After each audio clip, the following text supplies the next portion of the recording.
Então, boa noite a todos, com a graça e com a paz do Senhor. Queremos dar início a esse segundo momento, com o tema tão especial, com o nosso missionário Ebenezer Leal, falando sobre o amor de Deus, né, como atributo que nós queremos aprender muito e temos aprendido muito com essa realidade do amor do nosso Deus para conosco. Então, todos são muito bem-vindos. Nós queremos orar e já queremos passar a palavra ao nosso professor hoje à noite que vai ministrar o nosso coração. Vou pedir que Lúcia possa orar por este momento e por todos que possam estar com seus corações bem abertos para aprender mais do Senhor. Oremos então. Pai, nós te somos gratos por teu amor, somos gratos pelo teu amor que foi tão grande ao ponto de mandar teu único filho Jesus para morrer por nós. Obrigada pelo sacrifício de Jesus na cruz que nos deu a vida eterna. Te agradecemos por esse tempo que teremos agora de estudo da tua palavra, estudando sobre o amor de Deus, sobre esse atributo. Te rogo que o Senhor possa usar o Ebenezer, que ele possa realmente falar cheio da tua graça, do teu amor, e que essa palavra venha atingir nossos corações, que sejamos desafiados a amar mais o Senhor, a amar mais uns aos outros e praticar a tua palavra. Use Ebenezer com poder, com graça, e abre nossos corações para ouvir aquilo que o Senhor quer que nós possamos ouvir hoje à noite. E que sejamos desafiados e cresçamos na graça e no conhecimento do Senhor Jesus. Pois é em teu nome, em nome de Jesus, que nós oramos agradecidos. Amém. Amém. Então, Ebenezer, é com você. Deus abençoe um bom momento juntos com a palavra do Senhor. Então, queridos irmãos e irmãs, é uma satisfação estar voltando às terças teológicas aqui nesse segundo momento para trazermos a continuidade, né, desse tema, o amor como atributo de Deus. E, como já falamos, é um privilégio, né, estar contribuindo, cooperando com nossa igreja nesses momentos, né, das terças teológicas. Sabemos que tem sido momentos muito especiais de edificação, de desafio, de descortinar realmente das nossas mentes, né, com relação às Escrituras. E nós louvamos a Deus pelas vidas que Ele já tem usado para esse propósito. E nós estamos aqui de forma realmente muito, digamos assim, com muito temor e tremor, né? Trazendo esse tema aos irmãos, né? Queremos dar as boas-vindas, boa noite, para todos os irmãos e irmãs que já estão aí, e aqueles que também, porventura, assistam depois, né? Pois também ficará gravado, disponível no canal da nossa igreja. Na última terça-feira, né, no primeiro encontro sobre esse tema, nós estivemos trazendo alguns conceitos sobre a palavra amor, né, dentro de uma perspectiva filosófica, aquilo que a filosofia entende por amor, né, as palavras mais usadas aí pelos filósofos ao longo dos séculos para definir amor. E vimos que, embora existam várias palavras, né, que definam amor, apenas uma, mesmo dentro dessa forma, né, de exposição filosófica sobre o tema, né, apenas uma, basicamente, né, tem uma proximidade, podemos dizer assim, com aquilo que as Escrituras expõem. Quando a gente diz proximidade, não estamos dizendo similaridade, né? É apenas proximidade mesmo, que é a palavra ágape, né? Então, do grego, ágape significa amor, e vimos então que a palavra ágape, né, pensado aí, né, pelos filósofos, né, ela ela é o amor demonstrado por indivíduos que não conhecemos e com quem não temos vivência e experiências, e vem da natureza divina, também chamada de caritas ou caridade, de conceito altruísta, buscando sempre o cuidado do bem-estar alheio. Ou seja, para a filosofia, essa palavra, ela, de fato, é muito mais aplicada às divindades,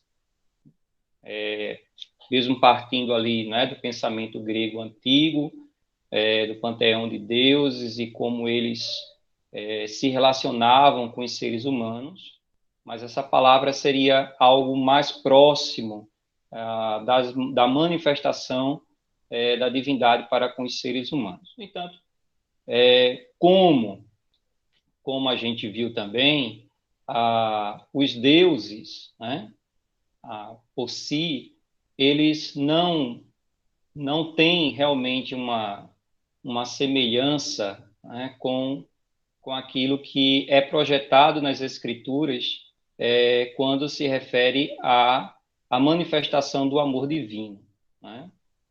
E nós vimos, então, que a palavra de Deus traz essa palavra, ou seja, esse termo, ágape, né, em vários contextos do Novo Testamento. No Velho Testamento também tem palavras no hebraico que são usadas também para definir o amor. E as palavras mais usadas, né, no Velho Testamento para amor é a palavra lehov, do hebraico, significa amar, é o verbo, né? Desculpe, é o verbo, sim, eu até troquei aqui. O verbo, de fato, é lehov, e ahavá é o substantivo amor. São duas palavras que são comumente usadas também nas escrituras para se referir ao amor. E uma outra palavra é hesed, cujo significado é o amor constante, a bondade, a gentileza, a misericórdia, o amor leal ou a graça de Deus, né? E citamos algumas passagens onde poderíamos encontrar esta palavra ou o seu sentido, né, transliterado para o português. E então também abordamos que o amor, né, é também um objeto de estudo da teologia. Então, na teologia, quando se fala de amor de Deus, está se tratando de um aspecto, né, dos atributos morais de Deus, que também são a sua santidade, a retidão, a justiça, a bondade e a verdade. E partindo, então, dos atributos morais de Deus, nós focamos sobre a bondade, né? Iniciamos a nossa compreensão a partir da bondade de Deus, para que pudéssemos, então, desenvolver o tema, o amor de Deus, né? Nós vimos que o termo bondade atribuído a Deus traz um conceito, não é, de personagem ideal. E a ele são atribuídas as qualidades desse ser, que é a sua santidade, a retidão, a verdade, né? A sua benevolência, misericórdia e graça. Então, o termo bondade, nas Escrituras, atribuído a Deus, é bem diferente, de fato, né, do que pensamos quando lançamos essa palavra para se referir a algum atributo humano, né?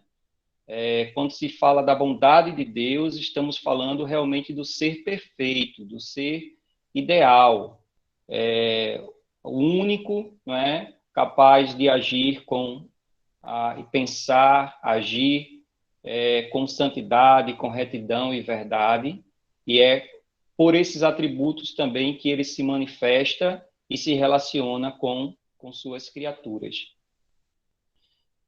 segundo mesmo, né, Jesus, na conversa com o jovem, né, quando ele, então, chama Jesus de bom mestre, Jesus, então, pergunta, né, por que me chamas de bom, né? Porque bom somente Deus, né? E, de fato, Jesus estava aí se colocando também, né, como filho de Deus encarnado, né, como Deus que se fez homem, e, ao mesmo tempo, também afirmando essa verdade: bom, de fato, somente Deus, né? Não existe outro bom, conforme as Escrituras revelam, senão Deus.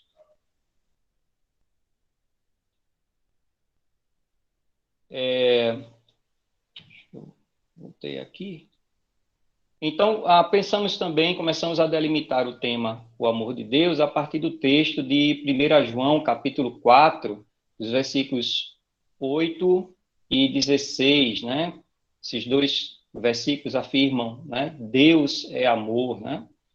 E o amor de Deus, então, indicando a perfeição da sua natureza divina, que o impele constantemente a se comunicar, né? Então, o amor de Deus é esse atributo que impulsiona o ser divino constantemente a se comunicar. E nós vimos que é um impulso emocional, sim, né? Mas que também é uma afeição racional e voluntária de Deus, né? Então, as emoções de Deus também estão envolvidas, mas não é uma emoção inconsequente, não é uma emoção onde existam variações, né? É uma emoção imutável, constante, baseada também, né, na sua retidão, na sua justiça. É uma afeição racional e voluntária de Deus. Deus, ele não ama porque ele tenha a obrigação de amar, né? Ele ama porque ele quer amar. O amor de Deus é o exercício de sua bondade para com os pecadores individualmente, pelo qual, tendo se identificado com o bem-estar deles, de seu filho, deu seu filho para ser seu salvador e agora os leva a conhecê-lo e beneficiar-se dele no relacionamento de aliança divina, né? Então, nesse exercício da bondade de Deus para com nós pecadores, ele individualmente, ele se identifica conosco para o nosso bem-estar. Como é que ele faz isto? Ele fez já isto, né, desde a eternidade, quando decidiu dar o seu filho, né, para ser o nosso Redentor, para ser o nosso Salvador, e agora nos leva a conhecê-lo e vivermos beneficiados dele, né, nesse relacionamento, nessa aliança que temos com ele eternamente.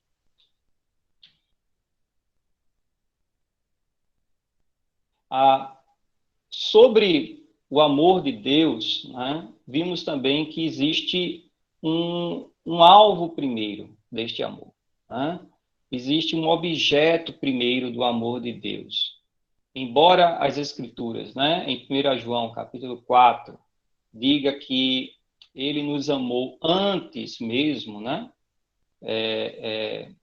que ele nos amou na eternidade, né, antes mesmo de existirmos, ele nos amou primeiro, não significa que nós fomos o primeiro objeto do amor de Deus. O primeiro objeto do amor de Deus, na verdade, é o seu Filho. Jesus é o primeiro objeto do amor de Deus. É evidente que esse amor se manifesta, né, por essa necessidade, né, essa necessidade do ser comunicável de Deus, ela já existe desde a eternidade entre as três pessoas. Pai, Filho e Espírito Santo. Mas se revelou de forma clara, né, a nós, para que nós entendamos que Deus, de fato, né, é amor através do seu Filho, através do amor do Pai para com o Filho e do amor do Filho para com o Pai. Então, antes de ele haver criado qualquer coisa, né, ele já amava. Então, Deus é amor eternamente.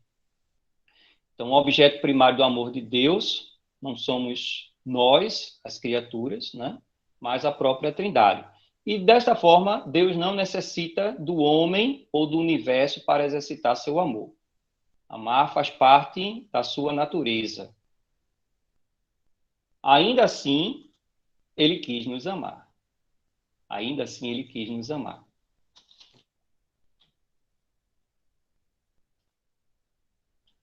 Se Deus é, então, eterno, né, seu amor também o é. Né? Deus estava feliz sem o homem, antes que esse fosse criado, teria continuado assim, se simplesmente tivesse decidido, né, destruir o homem, mas, deixa eu ver aqui, como vemos, ele dedicou o seu amor a indivíduos pecadores, né? Isso significa que, por sua livre e espontânea vontade, ele não conhecerá a felicidade pura, perfeita, novamente, até que tenha levado cada um de nós para os céus. Então, existe aí um propósito divino, que é além de vivermos para a sua glória. Existe uma satisfação em Deus em nos amar. E esta satisfação, ela só será de fato plena quando o seu plano redentivo se completar em nossas vidas e nós, então, estivermos diante da sua presença.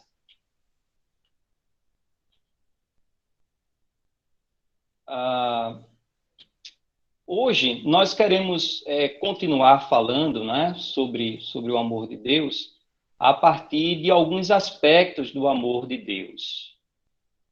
E aí, lá no livro de Teologias Elementar, né, de Bancroft, o autor ele distingue alguns aspectos do amor de Deus, que são a complacência, a compaixão, a afeição, a benevolência e a misericórdia. Eu vou pedir que o irmão Lázaro coloque aí o slide 14.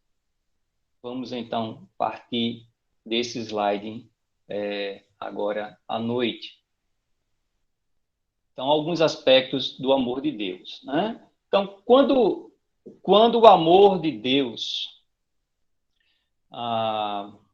quando o amor de Deus se concentra sobre um objeto que merece a sua aprovação, nós estamos vendo nas Escrituras, né, aquilo que a teologia define como o amor de complacência, ou amor da complacência de Deus.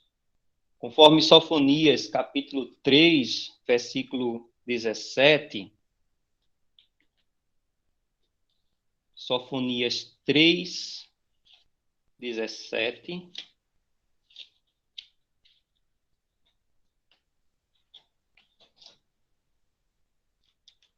diz assim: O Senhor teu Deus está no meio de ti, poderoso para te salvar. Ele se deleitará em ti com alegria, renovar-te-á no seu amor, regozijar-se-á em ti com júbilo. Então, aqui nós vemos que o objeto do amor de Deus, né, é o Israel eleito, né? A futura Jerusalém, aquela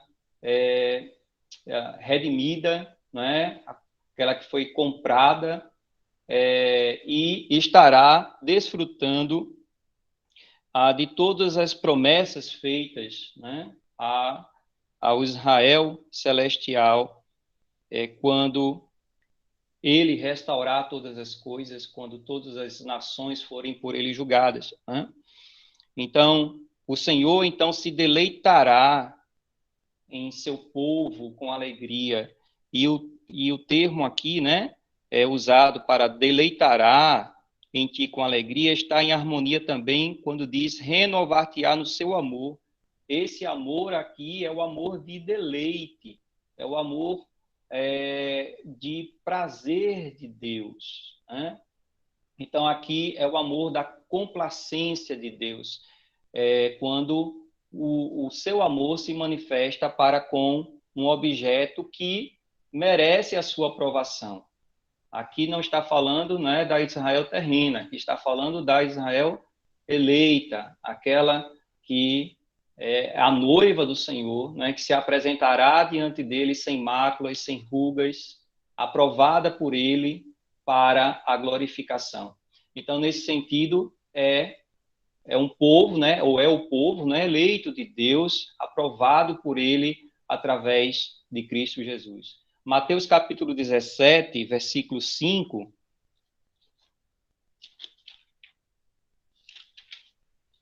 Mateus 17, 5, também vemos aqui um aspecto do amor da complacência.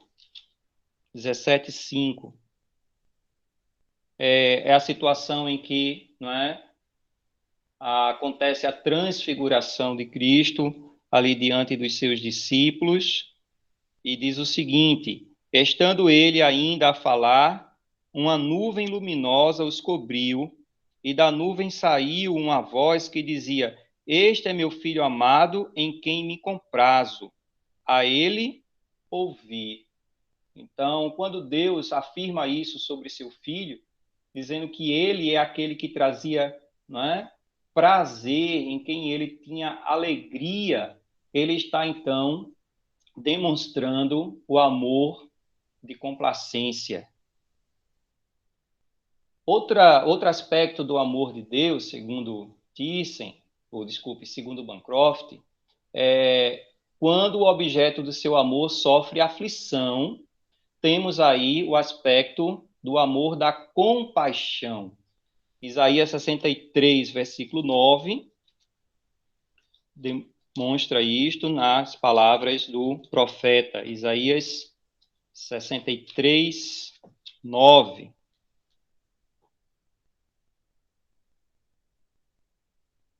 Isaías 63, versículo 9 diz: em toda angústia deles foi ele angustiado, e o anjo da sua face os salvou.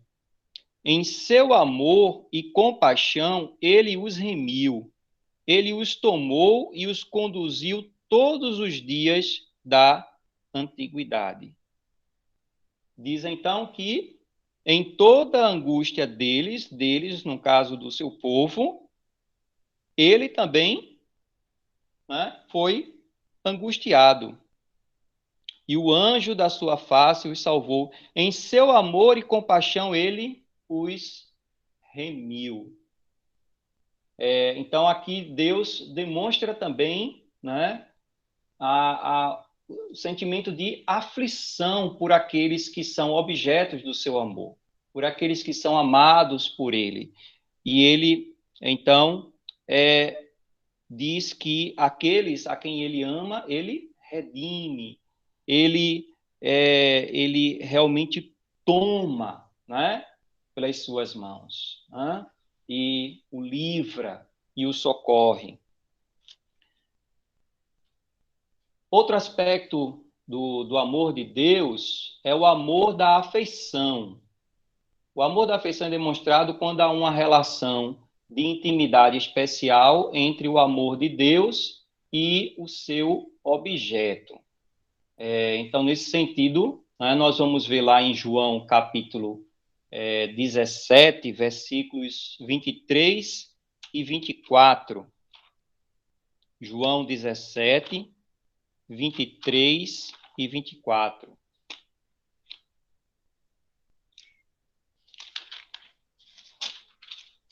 João 17, 23 e 24, diz o seguinte: esse texto aqui é a oração sacerdotal do Senhor pelos seus discípulos, né, e por todos os crentes de todos os tempos, né? diz assim, em 3:24. Eu neles e tu... Desculpe, eu vou ler a partir do 22. Eu lhes dei a glória que tu me destes, para que sejam um como nós somos um. Eu neles e tu em mim, para que sejam perfeitos em unidade e para que o mundo conheça que tu enviaste, que tu me enviastes e que os amaste, como também amastes a mim. Pai, quero que onde eu estiver, estejam também comigo aqueles que me destes, para que vejam a glória que me destes, porque me amaste antes da criação do mundo. Então, nós vemos aqui, né, a manifestação do amor, da afeição, essa relação de intimidade especial, né, entre o amor de Deus e o seu objeto. Tanto aqui nós vemos essa afeição por aqueles que são dados a Cristo, né, por herança, seja, os eleitos do Senhor, como também a afeição do Pai para com o Filho. Não é? Primeiro, no versículo 23, ele fala, né? Eu neles e tu em mim, para que sejam perfeitos em unidade, para que o mundo conheça que tu me enviastes e que os amaste como também amastes a mim. Da mesma forma que Deus amou primeiro ao seu Filho, Deus também nos amou. Então, nesse sentido, é uma demonstração de afeição, é um amor especial nessa relação de Deus com o objeto amado. Também nós vemos um outro aspecto do amor de Deus, que é o amor da benevolência. O amor da benevolência se manifesta quando toma a forma de bondade para com todas as criaturas, a despeito do seu caráter moral. É o amor também, né, que pode ser classificado como generosidade cósmica, né? Então, podemos também chamar este amor da generosidade cósmica de Deus, né? Então, é esse amor geral de Deus, né? Vamos usar esse termo aqui, não é teologicamente adequado, né? Mas é a forma de Deus amar a tudo aquilo que ele criou, a todas as criaturas. E aí se classifica, né, tudo aquilo também que Deus estende ao homem, mesmo sendo ele, né, esse ser caído, moralmente, né, corrompido, mas ainda assim Deus é aquele que, por exemplo, né, faz cair a chuva sobre maus e bons. É o Deus que sustenta o universo para que todos os homens, independentemente de quem sejam, estejam eles, né, reconhecendo e dando glórias a Deus ou não. Jonathan Edwards, né, o grande pregador aí do século XVIII e também um dos grandes impulsionadores, né, do movimento puritano, ele diz, né, aqui parafraseando, que Deus não destruiu a raça humana, né, por inteiro, e ele já teve várias oportunidades para isto, né, tão somente porque ele restringe a sua justiça, a sua ira, né? E como é que ele faz isto? Através de tudo aquilo que ele criou. Porque, como o apóstolo Paulo diz, a natureza geme por conta dos nossos pecados. E ela está ansiosa, aguardando o dia da redenção, né? Quando todas as coisas de fato convergirão para Cristo, e aí tudo isto que existe passará e Deus, então, né, fará um novo céus e nova terra, e o pecado já não mais estará presente. Mas, enquanto isto, a natureza está, de certa forma, né, se sustentando, vamos dizer assim, né, para não destruir o homem. Por que que o nosso planeta é um dos poucos, não é? Dentro de todos os sistemas solares conhecidos aí pelos astrônomos, que não recebe influência direta dos raios cósmicos, né? Das tempestades solares, porque nós temos uma atmosfera, porque nós temos um campo magnético que nos protege. Bastaria uma brechinha, né, para que tudo aqui mudasse de cenário.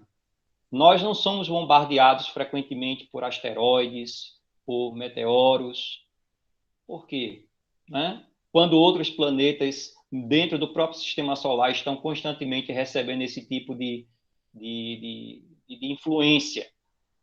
Porque Deus tem restringido. Deus tem realmente mantido as condições para a existência humana, para que ele então complete o seu plano redentivo, para que ele então complete o seu propósito de satisfação plena, quando realmente tudo se convergir, né, em Cristo, e quando os seus remidos estiverem com ele nos céus. Além desses aspectos, R6 Pro, agora o próximo slide, ele também aborda alguns desses, né, algumas dessas características do amor, né? Os 3 aspectos do amor de Deus segundo R.C. Sproul. Sabemos que Sproul é um grande teólogo, né, dos nossos tempos, e que muito tem contribuído para a edificação da igreja. E podemos encontrar aí algumas de suas pregações, exposições pelo YouTube, e em uma dessas exposições, né, falando sobre o amor de Deus, Sproul, então, coloca o seguinte: ele apresenta 3 características, né, do amor de Deus, né, que seria o amor complacente, o amor benevolente e o amor beneficente. Para Sproul, o amor complacente é a manifestação do amor ágape.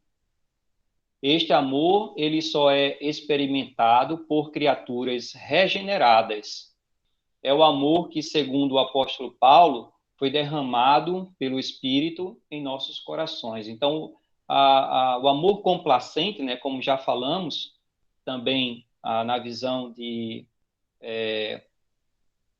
acho que eu troquei aqui. Na visão de Bancroft, né, o amor complacente, ele tem, de fato, uma manifestação especial, que é sobre, né, aqueles que são redimidos por ele. Então, o amor ágape, ele só é de fato experimentado por criaturas regeneradas, por criaturas que experimentaram um novo nascimento em Cristo. Romanos capítulo 5, versículo 5, vai nos dizer o seguinte, e lá também vamos encontrar esta palavra, né, quando se refere a amor, ou seja, vamos encontrar no original grego a palavra ágape. Diz o seguinte, o apóstolo Paulo, falando aos romanos, diz: ora, a esperança não traz confusão, porque o amor de Deus está derramado em nossos corações pelo Espírito Santo que nos foi dado. Ele começa dizendo que nós fomos justificados pela fé, né? E sendo justificados pela fé, nós temos paz com Deus por meio do nosso Senhor Jesus Cristo. Essa paz é mediante aquilo que obtivemos pela fé em Cristo Jesus, né? E pela graça, nós fomos então firmados nele, firmados nas promessas decorrentes daquilo que ele nos dá, que é a nossa redenção, a nossa salvação, através do seu sangue, né? Então, ele diz que a esperança em Cristo, né? A esperança que temos naquilo que Cristo operou por nós, ela não confunde, porque o amor de Deus, ele está derramado em nossos corações pelo Espírito Santo que nos foi dado. Então, este amor, ele só de fato encontrado nos corações daqueles que foram em Cristo redimidos, em Cristo regenerados, em Cristo feitos novas criaturas por meio da fé.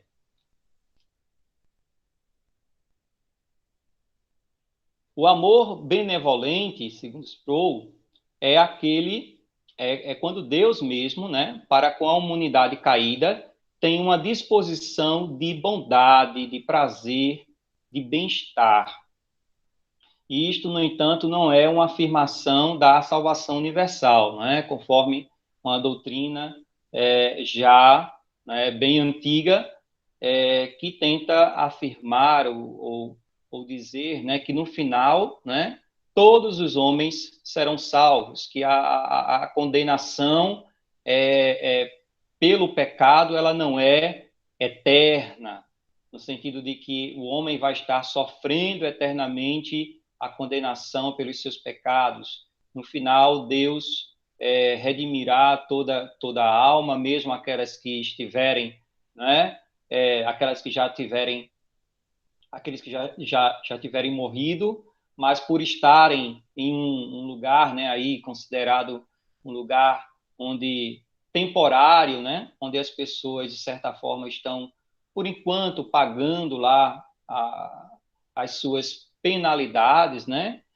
ou a penalidade pelos seus pecados, mas no final de tudo Deus chamará todos para estar no gozo celeste com Ele. Bom, isso é uma teologia totalmente, não é, distorcida e fora daquilo que as Escrituras expõem. Mas, quando diz que Deus mesmo, para a comunidade caída, tem uma disposição de bondade, de prazer, de bem-estar, né, não está aqui também querendo dizer que ele tenha por propósito salvar todos os homens, embora ele não se alegre com a morte do ímpio, ele decreta o seu juízo sobre eles. Mesmo que Deus não tenha prazer na morte do ímpio, mas sobre eles, sobre o ímpio, né, já está decretado o juízo pelos seus pecados. E em razão da sua santidade, ele punirá o ímpio, apesar de sua disposição de boa vontade para com eles. Deus não retirará a sua justiça, Deus não anulará a ira pelo pecado por conta da sua benevolência. Se o homem não se arrepende, se o homem não confessa, se o homem não deposita em Cristo a sua esperança e a certeza do perdão dos seus pecados, este sofrerá a condenação, este sofrerá a ira de Deus. A sua benevolência não cancela o seu compromisso com a justiça e com a retidão. Ezequiel capítulo 33, versículos 10 e 11. Ezequiel 33, 10 e 11. Diz o seguinte: Tu, filho do homem, dize à casa de Israel, assim falais vós, visto que as nossas transgressões e os nossos pecados estão sobre nós, e nós desfalecemos neles, como viveremos então? Dize-lhes: tão certo como eu vivo, diz o Senhor Deus, não tenho prazer na morte do ímpio, mas em que o ímpio se converta do seu caminho e viva. Convertei-vos, convertei-vos dos vossos maus caminhos. Por que morrereis, ó casa de Israel? Lógico que aqui Deus está falando, né, para a impiedade existente no meio do seu povo, para com aqueles que não estavam andando em retidão, aqueles que não estavam guardando os mandamentos do Senhor e aqueles que não tinham sua esperança naquele que Deus já havia prometido como o Redentor de Israel. Mas Deus também fala, né, para todo pecador, para todo aquele que esteja fora da comunhão com Ele. Convertei-vos, convertei-vos dos vossos maus caminhos. Por que morrereis? Porque Deus não tem prazer na morte do ímpio. Porque Ele é benevolente. Mas, no entanto, mais uma vez, a bondade de Deus não anula os outros atributos. A bondade de Deus é apenas, né, um dos atributos. Quando eu digo apenas, eu não estou aqui diminuindo o atributo de Deus. Eu estou querendo dizer que, assim como Deus, no seu ser, né, ele é um ser amoroso, bondoso, ele também é, de igual modo, justo e reto. E ele não deixará de ser, porque ele é benevolente. Ele cumprirá, sim, os seus propósitos de bondade para com todos aqueles a quem ele elegeu. Mas também ele executará o seu juízo para com todos aqueles que o rejeitaram.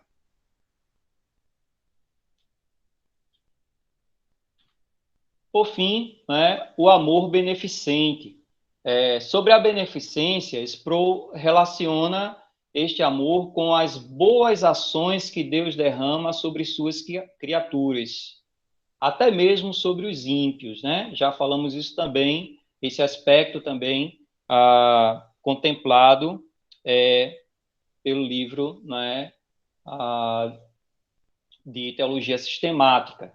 Então, a beneficência de Deus são as ações de Deus derramadas sobre suas criaturas, independente de serem elas salvas ou não, independente de serem elas redimidas por Cristo ou aquelas que ainda estejam vivendo na realidade da rebelião contra Deus por conta do pecado. Mateus capítulo 5, versículos 43 a 48. Mateus 5, 43 a 48.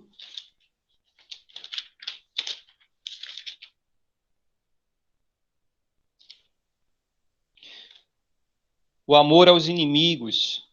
Ouvistes que foi dito: amarás teu próximo e odiarás o teu inimigo. Eu, porém, vos digo: amai a vossos inimigos e orai pelos que vos perseguem. Então, o amor beneficente é aquele que é derramado sobre todos os homens.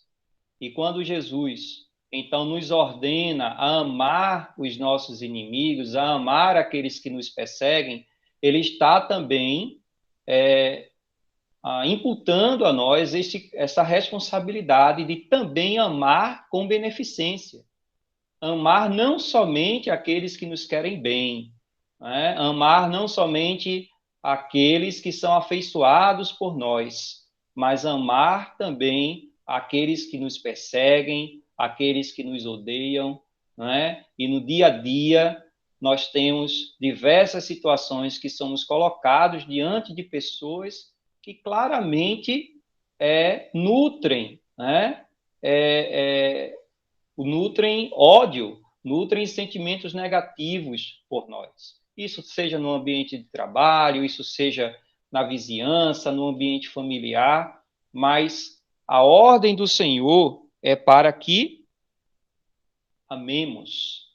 Amemos com o mesmo amor beneficente que Deus também nos ama.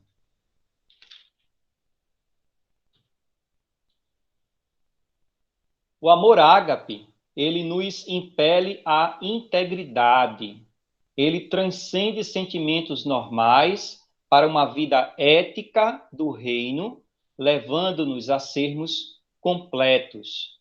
Na análise final, toda a beneficência de Deus resulta em maior juízo sobre os que o rejeitam.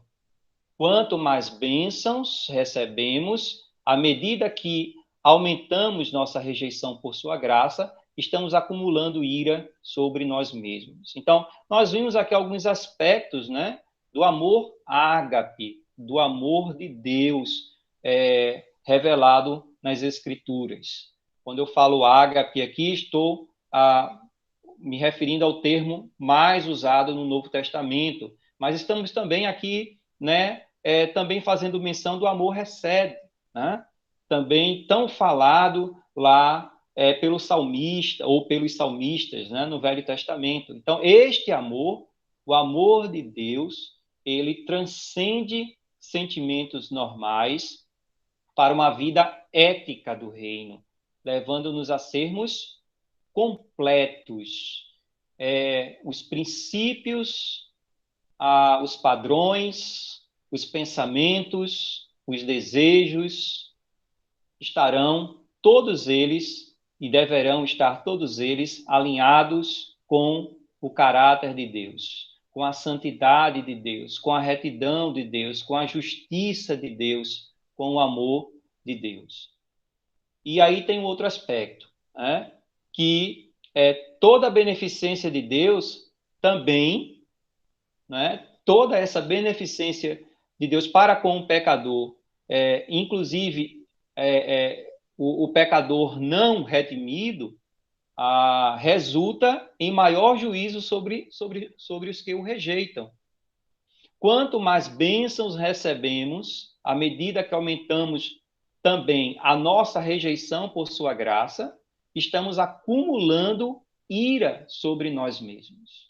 Deus não deixa de derramar bênçãos sobre as suas criaturas. Diariamente estamos sendo supridos, diariamente estamos sendo sustentados, diariamente estamos sendo guardados, diariamente estamos sendo consolados, mas o coração endurecido, né? Aquele de dura cerviz, né? Aquele cujo pecado faz com que o coração seja o coração de pedra, que não reconhece a bondade de Deus, quanto mais bondade, quanto mais bênçãos ele recebe de Deus, e quanto mais ele rejeita o amor de Deus, maior será também o acúmulo da ira de Deus sobre ele, né? Ou sobre o pecador.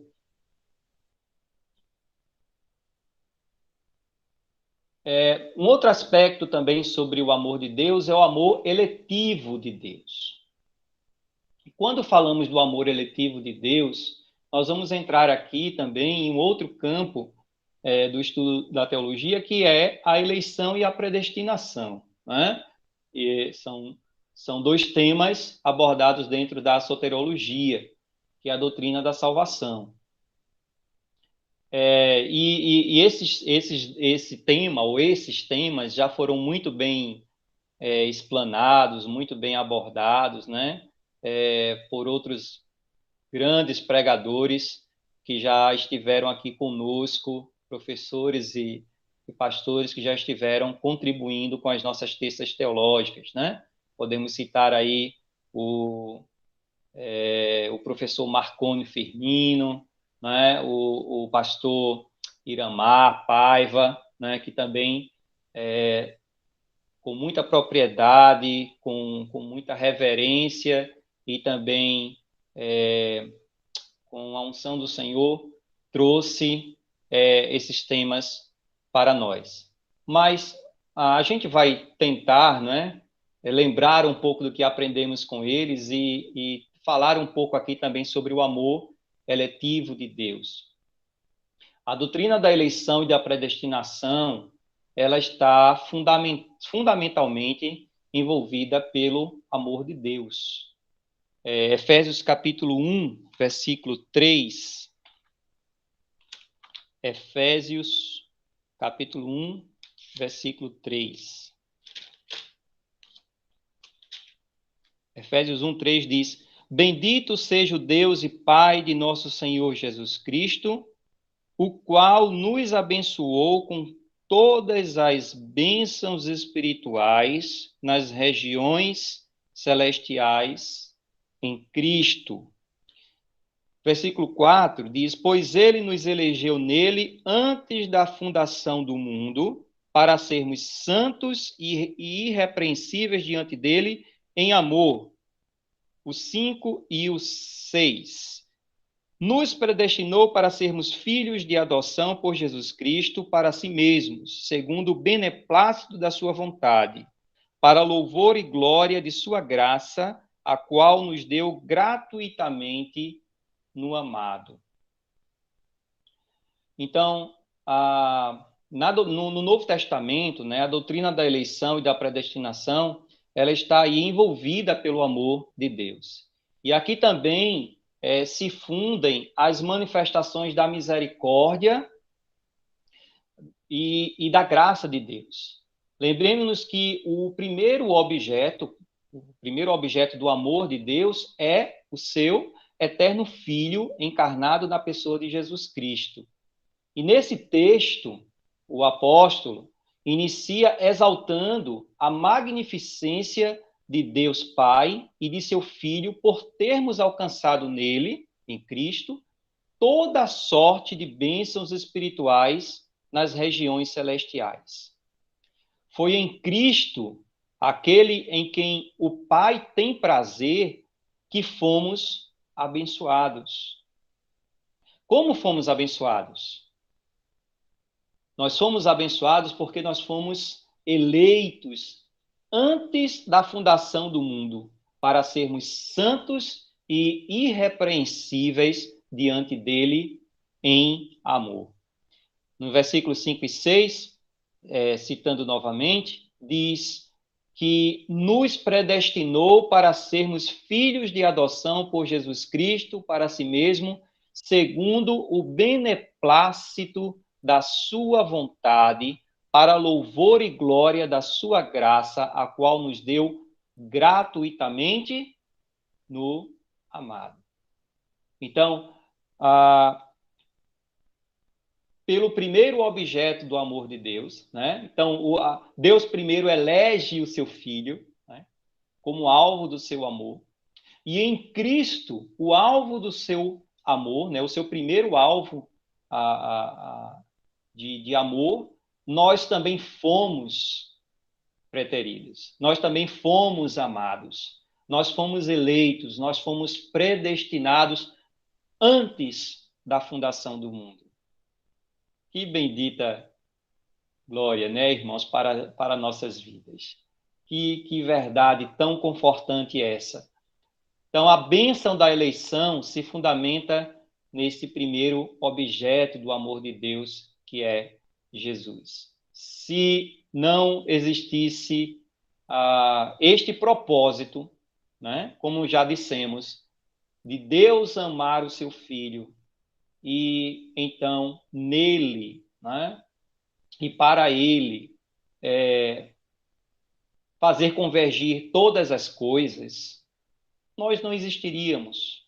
Deus não teria nenhuma obrigação ou razão de nos manter existindo na face da terra. Foi porque primeiro, no amado, o seu Filho, ele quis nos amar. Então, Deus nos predestinou para sermos filhos de adoção por Jesus Cristo. E isto foi segundo o beneplácito da sua vontade. Foi segundo o seu prazer, segundo a sua boa vontade, para o louvor da sua graça, ao qual nos deu gratuitamente. somos escolhidos em Cristo e devemos ser apresentados a Ele, santos e irrepreensíveis em amor, numa relação de amor também de nós para com Ele, diferente daquela condição que vivíamos quando Ele, na eternidade, nos elegeu. Éramos seus inimigos quando fomos amados eletivamente por Deus. Então, nós somos escolhidos em Cristo. E porque nós somos escolhidos em Cristo, nós devemos ser apresentados a Ele. E já fomos apresentados a Ele. Né? Nós somos, né, este sacrifício vivo, como aroma suave para o seu filho. Né? O noivo, né, que é Cristo, ele então recebe a sua noiva, a sua igreja amada, né, apresentada com o bom aroma, né, com os bons ungüentos. E nós somos apresentados a ele como santos e irrepreensíveis em amor. Como isso é possível, irmãos? Em seres, né, tão indignos, né, em seres totalmente merecedores de qualquer favor de Deus.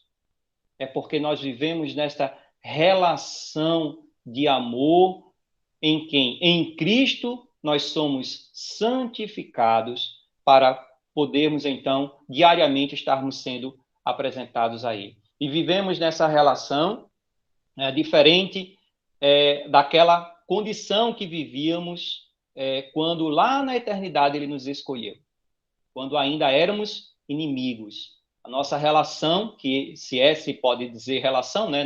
Não era relação, mas a nossa condição diante dele era de inimigos. Mas ele nos amou, mesmo sendo nós pecadores. E então nos elegeu, nos escolheu no amado. O amor eletivo de Deus, né? Nós também podemos ver que pelo amor de Cristo, o seu eterno Filho, somos adotados nele para si mesmos. Conforme está escrito, né, no Evangelho de João, no capítulo 1. Né? Mas a todos que o receberam, deu-lhes o poder de serem feitos filhos de Deus, a saber, aos que creem no seu nome. Então, aqueles que, pela fé, reconhecem, né, a bondade de Deus e aceitam, então, a justiça de Cristo, né, operada na cruz, estes, então, são redimidos, estes são justificados e estes são santificados para que possamos ser chamados filhos de Deus por adoção. E isto reafirma que a primeira eleição, né, como já falamos, é para o filho. O primeiro eleito para ser amado é o filho, é a pessoa de Jesus. Peterson, citando Edwards, né, Jonathan Edwards, ele diz o seguinte: o eterno amor do Pai transparece em, desde toda a eternidade, ele haver planejado um caminho para a salvação dos homens, ter escolhido Jesus Cristo para ser seu Redentor e o colocou como auxílio. Foi fruto desse amor eletivo Deus enviar seu Filho ao mundo para morrer, para redimir aqueles a quem ele amava. Nisto consiste o amor, não em que nós tenhamos amado a Deus, mas em que ele nos amou e enviou o seu Filho como propiciação pelos nossos pecados. Primeira Epístola de João, capítulo 4, versículo 10. Jesus Cristo ter se disposto a vir ao mundo e morrer pelos pecadores foi fruto do seu eterno amor eletivo, conforme Gálatas capítulo 2, versículos 19 e 20. E assim, conversão, glorificação e tudo que é feito por um cristão, do início ao fim, é fruto do amor eletivo. Então, esse eterno amor do Pai, né, transparece desde a eternidade. Ele planeja esse caminho para a nossa salvação. O seu Filho é, então, ofertado como um sacrifício, como redentor, como auxílio, e do fruto do amor dele para com o Filho, também ele transborda esse amor para conosco, seres caídos, seres pecadores. E assim ele elege, assim ele escolhe, não é? E ele cumpre o propósito de sermos feitos conforme a imagem do seu Filho, quando respondemos pela fé, né, imputada a nós ao seu chamado.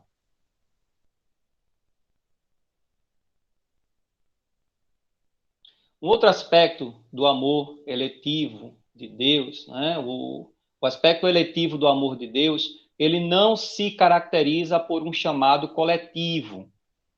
Não é uma boa vontade vaga e difusa para com todos em geral e ninguém em particular. Então, o amor eletivo de Deus não é algo, digamos, como que talvez, né, poderíamos pensar aí, acontece no mundo animal, né? No sentido de proteger a ninhada, proteger o bando, né, guardar, né, a todos sem distinção, né? Não, Deus não age assim quando ele manifesta o seu amor para conosco. O amor eletivo não é coletivo, embora, não é, Deus tenha escolhido uma nação para si, tenha feito uma nação para si, nós sabemos que a relação de Deus, no sentido de manifestar, né, o seu amor eletivo, é para com o indivíduo, é para com cada indivíduo de Israel, seja Israel nação, ou seja, né, o Israel celestial. Então não há distinção, ou melhor dizendo, não há coletividade, há sim individualidade. Deus trata com cada ser pecador de acordo com aquilo que ele conhece dos nossos corações, e ele sabe, né, quem são os seus, ele conhece os seus. Da mesma forma também que os seus o conhecem, né? Jesus mesmo, né, diz que as ovelhas, quando ouvem a voz do seu pastor, elas logo a conhecem e o seguem, porque existe uma relação de intimidade e também de individualidade. Então, não é essa bondade vaga, particular, né? Pela onisciência de Deus, existe um aspecto individual da sua bondade para com os pecadores. E aí, sua natureza é particularizar tanto os seus objetos, quanto também os seus efeitos. Vejamos o que está lá em Efésios, capítulo 1, versículo 4, que nós já lemos, né? Mas vamos ler novamente, quando diz: pois nos elegeu nele antes da fundação do mundo para sermos santos e irrepreensíveis diante dele em amor. Né? Então diz que ele o quê? Ele nos elegeu e nos escolheu, né? Antes da fundação do mundo para sermos santos e irrepreensíveis diante dele em amor. Segunda carta de Paulo aos Tessalonicenses, no capítulo 2, versículo 13. Segundo aos Tessalonicenses 2:13. Nós já estamos caminhando aqui para o fim. Diz o seguinte: mas devemos sempre dar graças a Deus por vós, irmãos, amados pelo Senhor, porque Deus vos escolheu desde o princípio para a salvação, pela santificação do Espírito e fé na verdade. Paulo está falando aqui para aqueles crentes de Tessalônica, né? para que pudessem estar firmados, permanecerem firmes e lembrarem que, né, eles deveriam sempre serem agradecidos a Deus, porque o Senhor, né, Deus, né, os escolheu desde o princípio para a salvação, pela santificação do Espírito e fé na verdade. Deus escolhe os seus eleitos, assim como escolheu aqueles crentes ali, e isto através de uma relação individual para com cada um desses crentes.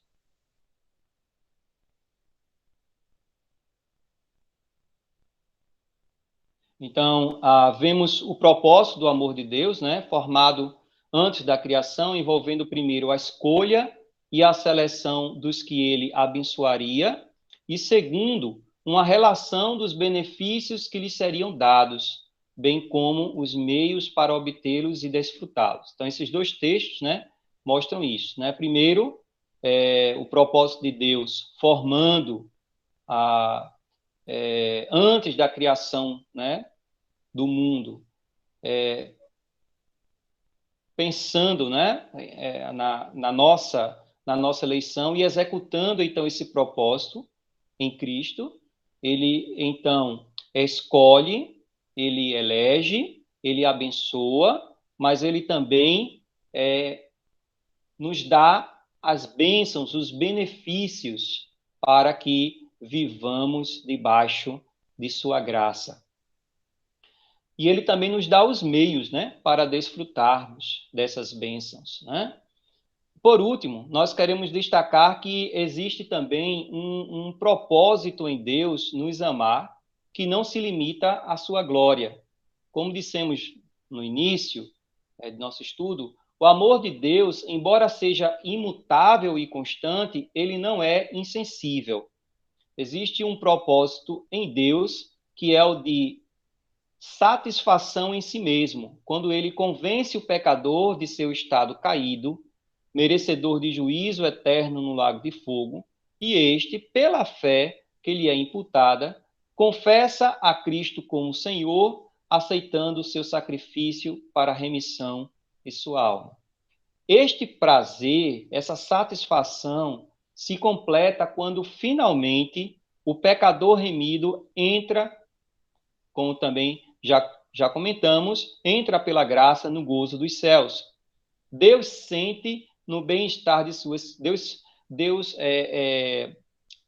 sente, né, no bem-estar de suas criaturas e muito mais dos que dele receberam a adoção por meio da fé em Cristo, prazer, né? Então Deus sente prazer, Deus sente alegria no bem-estar de suas criaturas. E ainda mais daqueles que foram por ele remidos, daqueles que foram por ele comprados pelo sangue do seu Filho. Então, o conhecimento de que Deus é amor é uma realidade que se aplica a cada crente. E esta realidade também é um conforto para nós, né? Então, nós temos isto por certo. Deus é amor. Mas não apenas temos a certeza disso, nós somos também confortados por essa verdade, que Deus é amor. Nós descobrimos na cruz de Cristo a certeza de que, como indivíduos, nós somos amados por Deus. Gálatas 2:20, né, diz: o Filho de Deus que me amou e a si mesmo se entregou por mim. Né? Gálatas capítulo 2, versículo 20. Quando Paulo diz assim: estou crucificado com Cristo e já não vivo, mas Cristo vive em mim. A vida que agora vivo na carne, vivo-a na fé do Filho de Deus, que me amou e a si mesmo se entregou por mim. Então, como já dissemos há pouco, esta manifestação do amor eletivo de Deus, ela não é apenas coletiva, né? No sentido, sim, Deus elegeu um povo, né?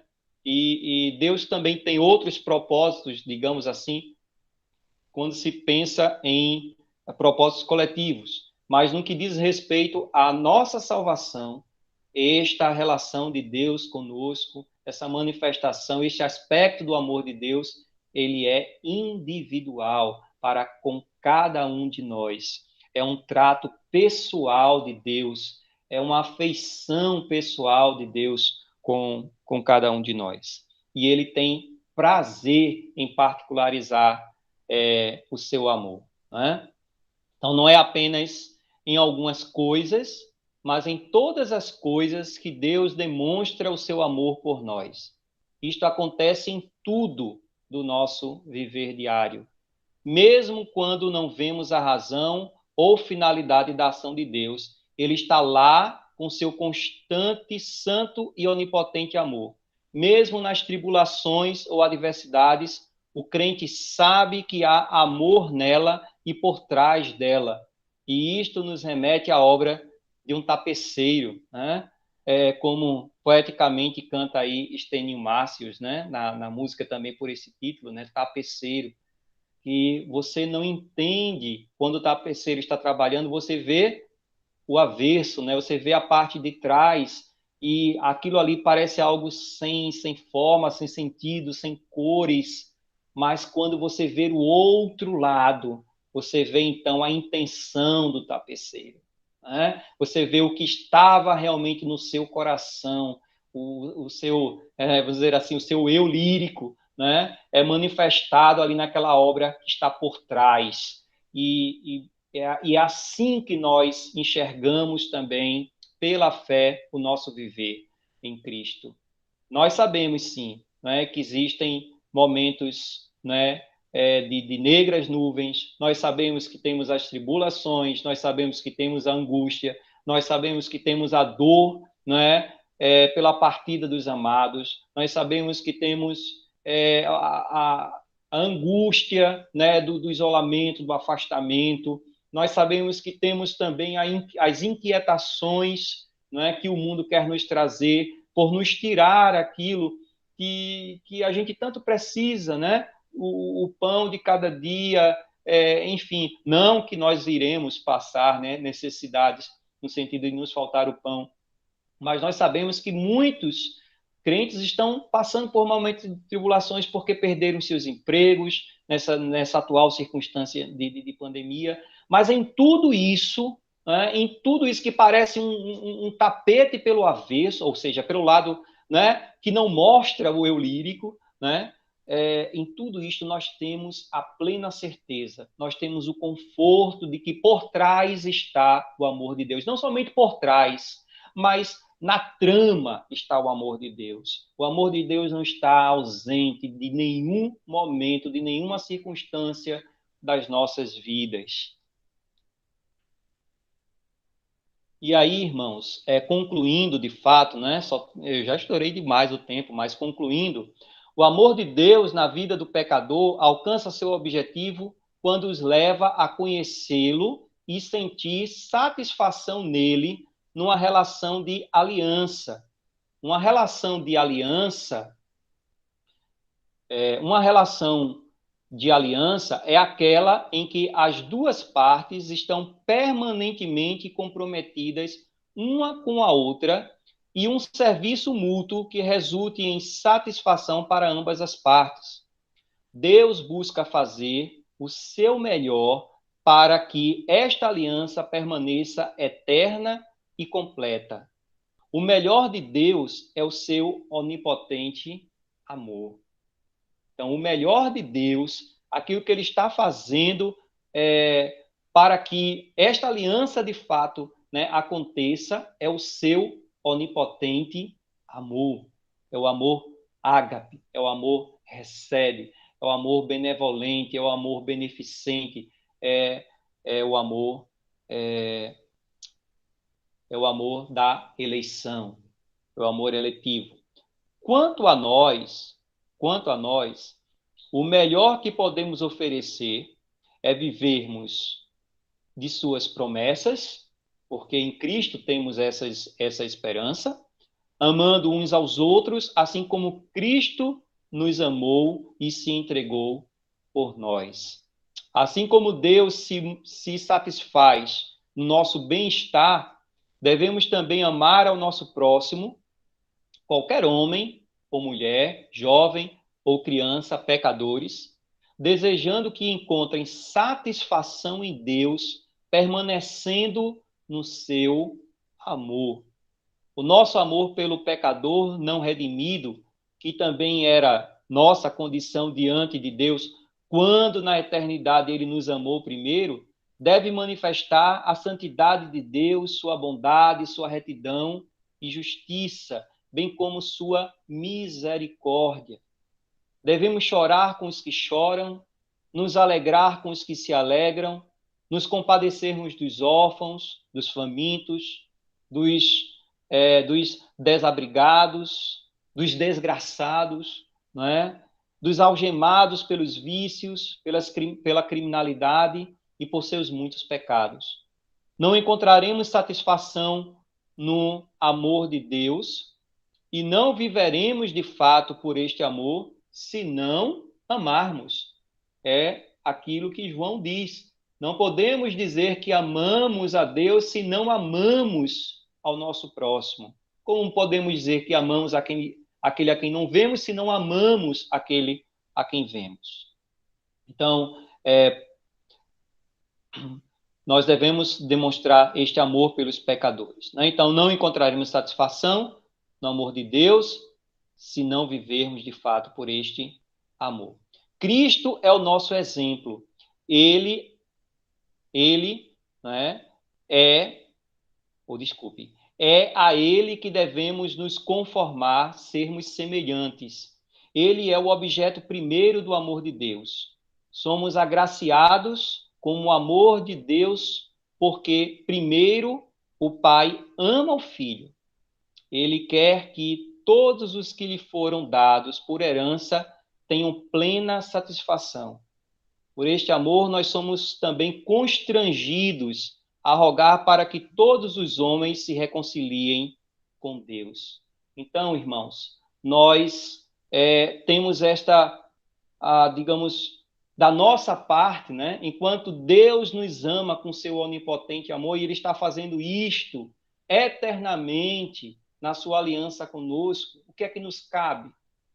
Primeiro, vivermos nas suas promessas, nas suas eternas promessas, estarmos descansados em Cristo, na esperança viva de que estaremos em seus braços quando Ele completar a sua obra neste mundo, né? Então, a nossa redenção será completa, no sentido de que não mais estaremos, né, neste tabernáculo, sujeitos a todas as inquietações, a todas as inconstâncias, mas ainda assim alvos do amor de Deus diariamente. Então, vivermos descansados nas promessas, na esperança, mas também na obediência, de sermos santos assim como Ele é. E também de amarmos uns aos outros, porque é assim que também o mundo poderá ver, né, que somos um em Cristo, assim como Cristo e o Pai são um. Como que o mundo conhecerá o amor de Deus?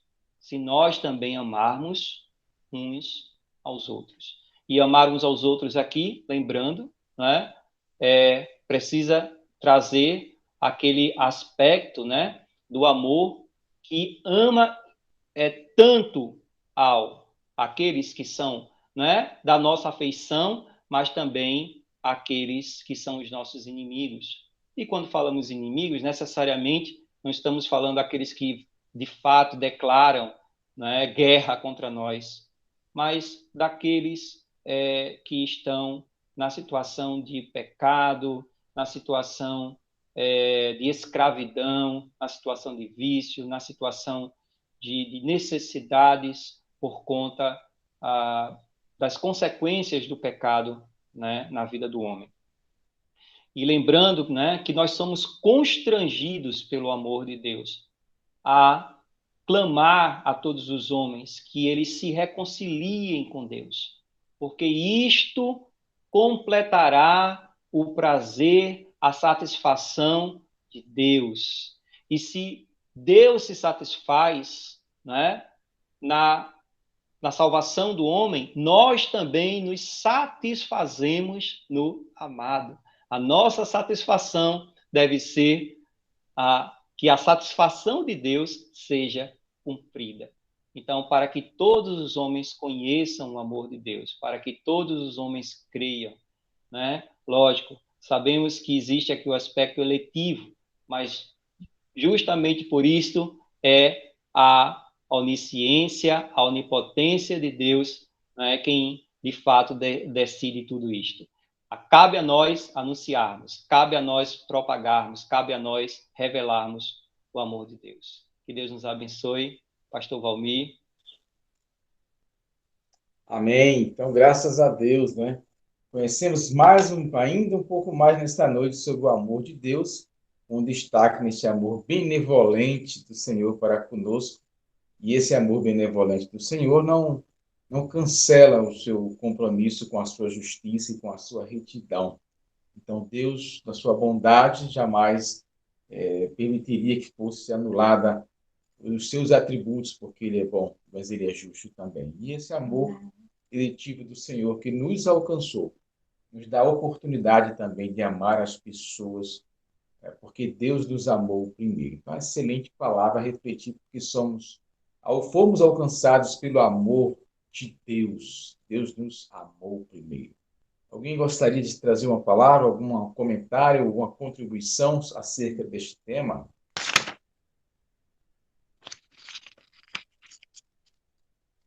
Alguma pergunta? Se não, ótimo. Não, para mim. Ô, Miriam, pode falar. Não, só agradecer, né, ao irmão pela sua disponibilidade em estar conosco, nos trazer essa palavra tão maravilhosa sobre o amor de Deus. E nos lembrar que, assim, a perfeição do amor de Deus é tão grande quanto a perfeição da sua justiça, né? Ele é perfeito em todos os seus aspectos. Então, é sempre bom a gente estar trazendo à tona esse tema, para nos lembrar e a gente não ser levado naquela onda de romantizar o amor de Deus e trazer para a nossa medíocre interpretação humana, né? Verdade. Isso mesmo. Obrigada, irmão. Boa palavra, realmente. Nossa gratidão ao nosso missionário Ebenezer pela disposição, disponibilidade, por nestas 2 terças-feiras compartilhar esse tema que é importante para a reflexão da Igreja do Senhor, para o ensino e para a prática da Igreja do Senhor. Então, queremos agradecer, Ebenezer, sua palavra, seu tempo, seu carinho e sua atenção também. Nós é que agradecemos, pastor, pelo privilégio, a oportunidade, e que Deus assim nos motive a cada dia a vivermos no seu amor. Amém. Amém. Então, queridos, Deus abençoe a todos, tenham todos uma noite de paz, tranquilos e ainda uma semana alegre na presença do Senhor. Deus abençoe a todos. Boa noite, irmãos. Deus abençoe. Boa noite, gente. Boa noite. Deus abençoe, irmãos. Boa noite, meus queridos. Irmão Lázaro, muito obrigado aí pelo apoio, meu irmão, nessas 2 terças, viu? De nada, um prazer, viu? Um abraço a todos.